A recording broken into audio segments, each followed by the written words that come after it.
ফিলিস্তিনিরা ২০ মাসের অবরোধ, স্থানচ্যুতি ও গণহত্যার পরও যেভাবে নিজেদের ভূমিতে টিকে থাকার অদম্য ইচ্ছাশক্তি দেখাচ্ছেন, সে বিপরীতে ইসরায়েলি ইহুদিরা এখন মরিয়া হয়ে দেশ ছাড়ার পথ খুঁজছেন।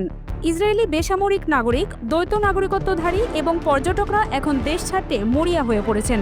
রেস্কিউ ফ্লাইট ও এসকেপ ফ্লোটলার মতো বিশেষ উদ্যোগের মাধ্যমে পালিয়ে যাওয়ার চেষ্টা করছেন হাজার হাজার ইসরায়েলি। যুদ্ধের কারণে দেশ ত্যাগের হিড়িক বেড়েছে, তবে ইসরায়েলি ইহুদিদের এ প্রস্থান নতুন কিছু নয়। এর আগেই বহু ইসরায়েলি নাগরিক দেশ ছাড়ার চেষ্টা করেছিলেন।